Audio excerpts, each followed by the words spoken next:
Be a little aggressive. Yeah, you guys are killing me. All right. City Council Committee on Government Services co-posted with the Committee of a Whole will meet in person on Thursday, March 14th, 2024 at 6:30 p.m. for the purpose of discussing and creating an elections commission and the process involved. This meeting will be held at City Council Chambers on 93 Washington Street, Salem, Massachusetts, second floor.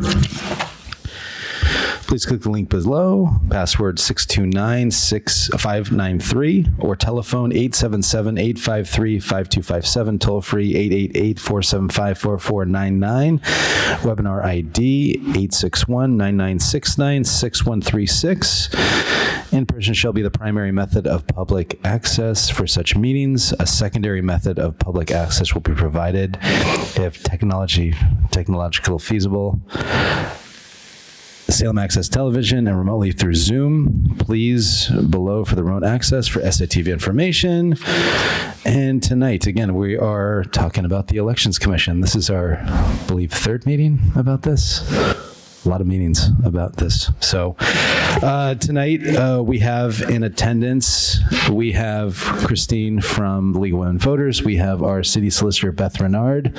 From the committee, we have all members, including from Committee of a Whole, we have Councilor Watson-Felt, Councilor Cohen, Councilor Jerslow, Councilor Morcillo, and Councilor Hepworth.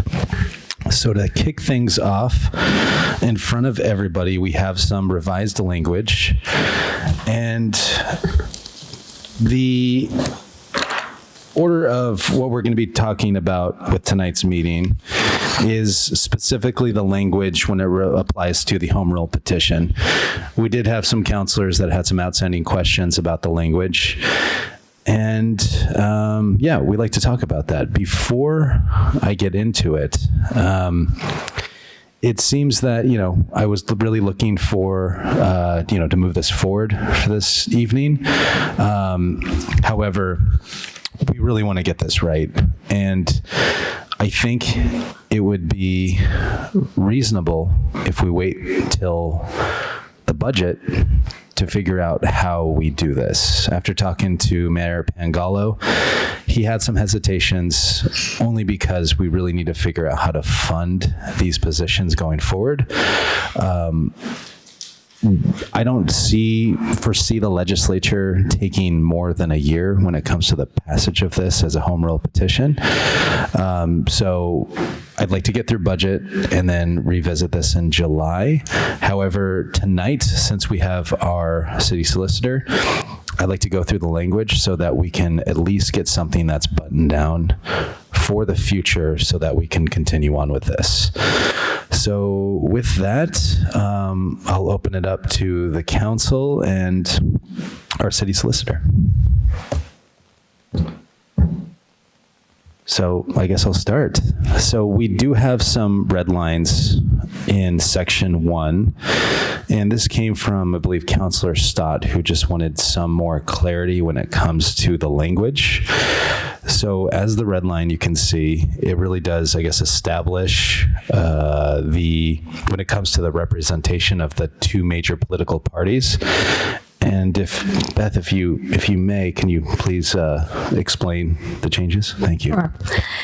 So these changes were reviewed, myself and Lauren Goldberg, who is the elections official go-to at KP Law. And basically what we did based on Councilor Stott's concerns was we really spelled out the composition of the board. So having no less than one member be from each of the two leading political parties, and which today is Democrat and Republican. And then the other members, no more than 3 of them can be of any particular one party. So right now, for example, on the Board of Registrars, we have unenrolled, and we have 1 Democrat, 1 Republican, and the other 2 are unenrolled. So this really spells out that we have to have at least 1 from each of the leading political parties, and then the rest could be unenrolled, but no more than 3 of one party. Thank you, Beth. And for the record, I'd like to also let everyone know that our city clerk, Eileen Simons, is also in attendance as well. So with that, I know the other changes or the meat of this home rule petition is that we're deciding how many members are going to be on the Elections Commission, as well as how they're going to, may I back up here? One part of this is how we're going to decide the elections administrator. And I know after talking to Beth, I believe that's in section 2, is that let me see here. Section 3, thank you. Section 3, in paragraph 1, the board may, instead of the board may also strike out, the board shall appoint an administrative director of the Board of Elections Commissioner with a confirmation from the mayor subject to appropriation. So what we're doing here is, you could say, obligating the board and the mayor to that the elections administrator has a voting is a voting member of the Elections Commission. So that's one thing that we've written in here. Correct me if I'm wrong, Beth. When it comes to section 16, there's a little more flexibility in that the mayor can appoint whomever. It doesn't necessarily need to be the elections administrator, but in our language, we're making sure that the elections administrator is a part of that board. After looking at all the examples of other cities from our previous meeting, everyone, within the exception of Cambridge and Medford, the elections manager was a part of that commission. So I think for just continuity, it makes sense that the employee that's running elections is also on the commission to make decisions. But that's something we can also talk about. Does anyone have any comments, concerns from the council when it comes to this change? Councilor Marcello. Thank you. So I would love to know what the benefits are either way of having them a member. I'm also, along those lines, it says the board shall appoint an administrative director with confirmation from the mayor. Is the confirmation necessary because they are a voting member of the Election Commission? And if, just hear me out, if they were not a voting member, could the election board the Election Commission select an administrator that is not confirmed by the mayor? So completely separate, completely outside of any political sphere. Beth, defer to you. So yes, I mean, this is your home rule petition. You are creating law specifically for the city of Salem. So if you, I think this was written in there so that, we're talking about the budget, so that the mayor would have some ability to say yay or nay with respect to a budgeted item.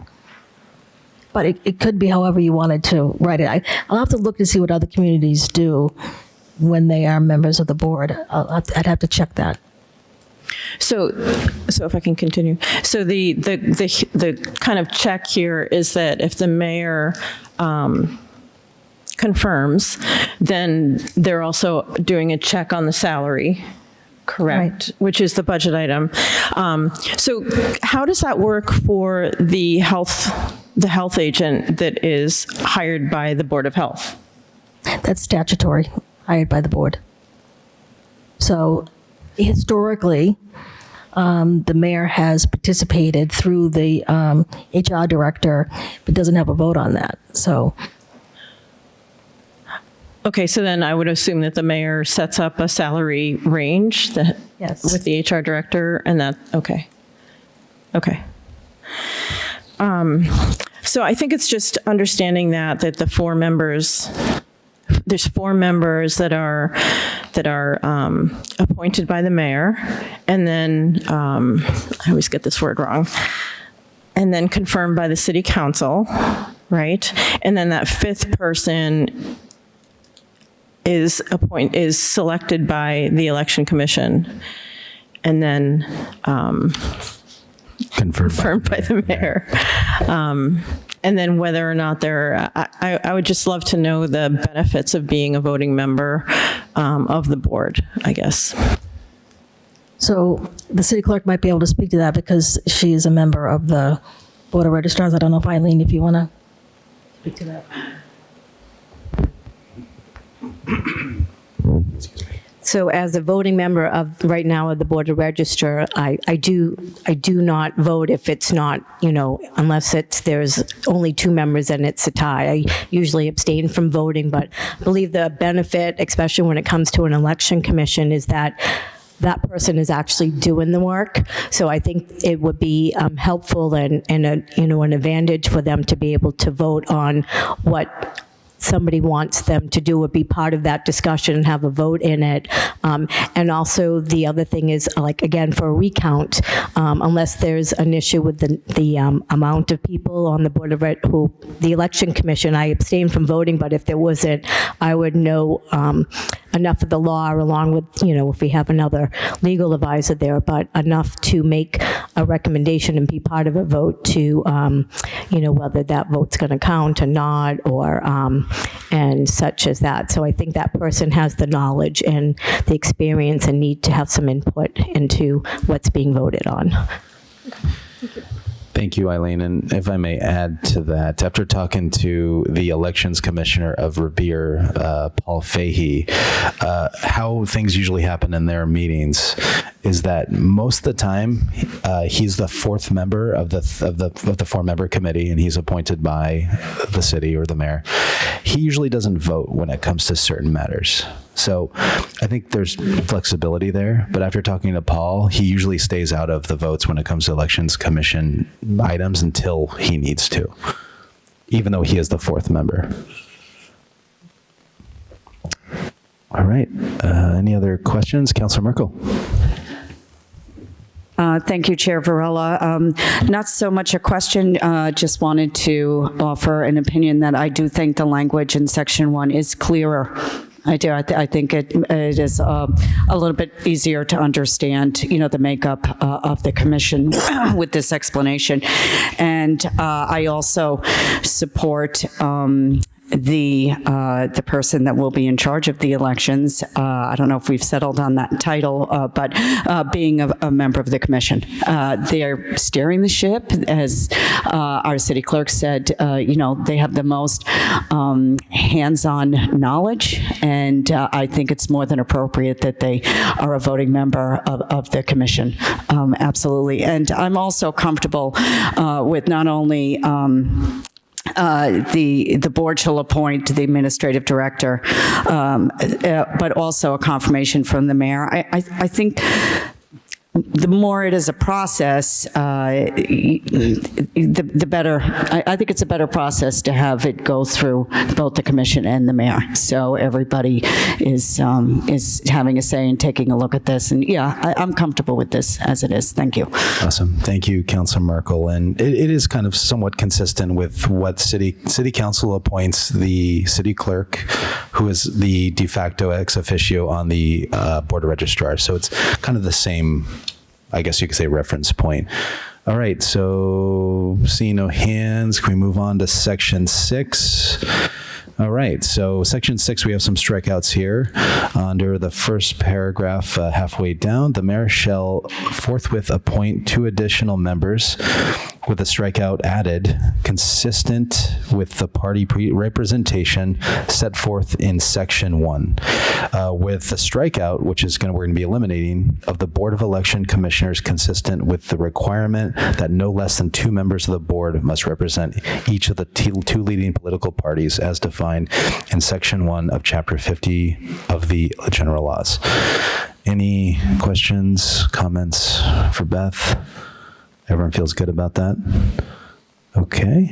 And then the last section would be Section 8, that this act will take effect on January 1st, 2025, striking out upon its passage. So we do need a little time to implement this. And again, when I was talking about earlier with my opening remarks, we really need to get the mayor on board. I know this is a personnel change.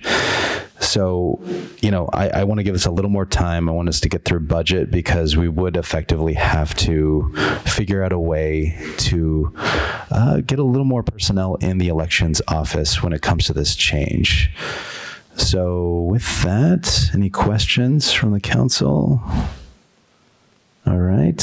I guess we'll open it up to public comment. Mr. Pizzani.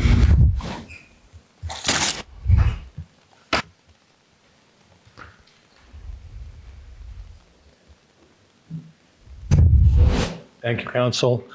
As informed to your city solicitor and your clerk's office, this is one of the topics that is to be put on a petition because this is one of the committees, boards, and offices that need to be reviewed by the citizens themselves and should not be appointed. They need to be elected. And plain and simple, any trying to force it through shows at best a lack of caring for what the citizens actually want. We have a chance right now to be heard in this year and in 2005, because that's the next time we're allowed to be heard by vote by putting a question on the ballot. This is too important committee to be formed by just a few people in the room, and the citizens need to be put to the question themselves, deciding exactly, for one, that whether this board should be appointed or elected, every member. And until we're heard by that manner, this should not be put forward in any way, shape, or form by this committee. Thank you. Thank you, Mr. Pizzani, for your comments. Oh. Thank you, Christine. I just had a couple of questions. First, I'm confused by the idea of the administrator having a vote, but they don't usually vote, but they vote when they need to. That sounds super ambiguous. Needs to be a lot more clarity about that. What does that mean? And then what's the difference between the chairperson of the board and the administrator of the elections? I'm not sure what that means. And then, yeah, finally, it's just, so one way of looking at the board is that they oversee the elections and they're the supervisor of the elections administrator. The way this is set up, the elections administrator is a peer of the board. They're very different things. So I think there needs to be some explanation of your sort of theory of how this is going to work and how this is going to mean good government in Salem. So. Thank you. I'll start off and I'll defer to Beth when it comes to this question. So when it comes to what I've learned from other communities, specifically from the City of Revere's election commissioner, Paul Fahey, when it comes to as a voting member, yes, he is a voting member. Most of the time he defers to the board to make their own decisions. When it comes to the makeup of who's chair of that board, that is solely up to the commission itself. And after talking to Mr. Fahey, they do rotate who is going to be the chair of that elections commission. It's not always going to be the elections administrator who is the city employee. So that's something that revolves and changes. If, Beth, you have any other questions or comments on that, Right. I'd appreciate it. Distinction between a board member is a board member and the other is an employee of the city.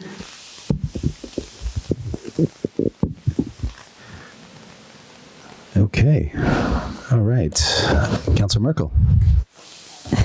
Thank you, Chair Varela. I also just want to point out, since it's not in red, that at one of our previous meetings, I believe it was Councilor Marcillo wanted the word education added in, and it is added in right at the end of section 2. So I just wanted to note that was there, because if people have previous copies, that was an addition that was made. Yes, thank you, Councilor Merkel. Yes, section 2 we did add to the last section, which is that education would be a part of the promoting of voter registration, and also just the board shall be obligated to also help with education. So thank you for saying something about that. I totally missed that. with that, Councilor Merkel. Thank you, Chair Varela. I was wondering, since it seems to be we're headed to keeping this in committee, if it would be in our best interest to vote through the changes, or we're just voting through. So first motion would be to vote the changes in the red line. I would prefer that we make a motion as So- amended to the document. Yes, so first motion is to adopt the changes that are made here, eliminating what's redlined out and adding what is in red that we've discussed in this meeting.